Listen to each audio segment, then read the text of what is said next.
নিজের সন্তান হারানোর মতো ভারী যন্ত্রণা বা বোঝা বাবা মা পৃথিবীতে বেঁচে থাকতে এর মতো কষ্ট হয়তো আর হয় না তার জন্য। মৃত সন্তানকে কাঁধে বহন করে শেষ কাজ পর্যন্ত টেনে নিয়ে যাওয়া যে একটা বাবা মার জন্য কতটা ভারী, কতটা বুকের ভিতর দুমড়ে মুচড়ে শেষ করে দেয় শুধু সেই বাবাই জানে। একজন সন্তান তার বাবা মার শেষ কাজ কিন্তু কাঁধে বহন করে শেষ অবধি যেতে পারে, কারণ এটা নিয়তি। আমরা জানি যে না, আমাদের বাবা মার শেষ কাজটা আমাদের করে যেতে হবে, তাদের এই ভারটা আমাদের বহন করতে হবে। কিন্তু কোনো বাবা মা কিন্তু এইটা জানে না যে সে পৃথিবীতে বেঁচে থাকতে তার সন্তানের মৃতদেহ এভাবে বহন করে তার শেষ কাজটা করে আসতে হবে। আমার আসলে বলার মতো কোনো ভাষা নেই, যে কি বলবো সেটাও জানি না। আমার শুধু মনে হবে যে এই তো কয়েক ঘন্টা আগে তাকে দেখলাম চোখে, কয়েক ঘন্টা আগে খাওয়াইলাম, তাকে ঘুমালাম, তাকে ড্রেস পরালাম, স্কুলে দিলাম, সব কাজ শেষ করে বাড়িতে ফিরলাম, কিন্তু তাকে নিয়ে আর শেষবারের মতো বাড়িতে ফেরা হলো না। এমন অনেক বাবা মা আছে যে তার সন্তানের শেষ কাজটুকু করতে পারলো না, শেষ চোখের দেখাটা দেখতে পেল না, শেষ তার মুখের যে বুলিটা ছিল হয়তো অনেকে শুনতেও পায়নি তার কথাটা, তার আর্তনাদ। এইটা যে কতটা কষ্টদায়ক ওই বাবা মাই ভালো জানে। একদিনে তার বাচ্চার সমস্ত কাজ থেকে তার ছুটি হয়ে গেছে সারা জীবনের জন্য।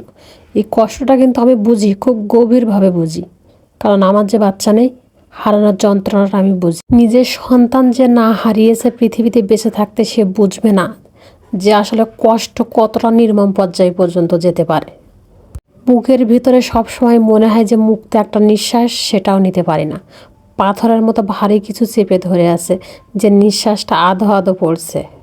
বারবার মনে হতো প্রতিদিনের মতো গোসল করানো, খাওয়ানো, তাকে ঘুমানো, শোয়ানো, এই যে কাজগুলো প্রতিদিন করে আসছে 2 বছর 2 মাস ধরে, তো সেই কাজগুলো মনে হয়েছে যে একদিনই সব আমার ছুটি হয়ে গেছে সব কিছু থেকে। মাইলস্টোনে যে বাচ্চাগুলো মারা গেছে আমার লাইফে, আসলে আমি এইরকম দুর্ঘটনা কখনো দেখিনি, হয়তো স্বচক্ষে দেখিনি, আমি ফোনে দেখছি।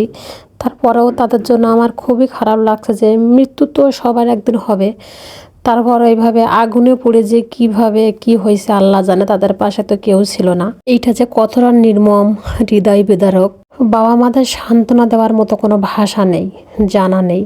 কারণ যতই সান্ত্বনা দেওয়া হোক না কেন, সেটা শুধু মিথ্যে সান্ত্বনা দেওয়া হবে, কারণ যার হারিয়েছে সেই কিন্তু বুঝতেছে আর কেউ। তারপরেও এই সময়টা যে মানুষ তার মানবিক আচরণগুলো না দেখিয়ে অমানুষের মতো কিছু কিছু কাজ করছে, সেইগুলো শুনে হতবাক হয়েছে রীতিমতো।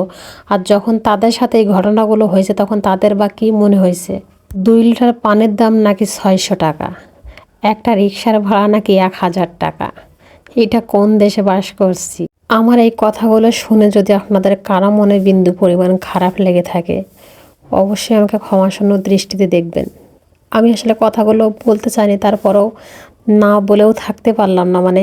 এদের যে কাজগুলো, এই কাজগুলো আসলে কোনো মানুষের আচরণের মধ্যে পড়ে বলে মনে হয় না। যেখানে তাদের বিনা পয়সায় সাহায্য করা উচিত ছিল, সেখানে মানুষ সেই সবগুলো সুযোগ নিয়েছে দুনো দামে। মানুষ আর মানুষ হলাম কোথায়?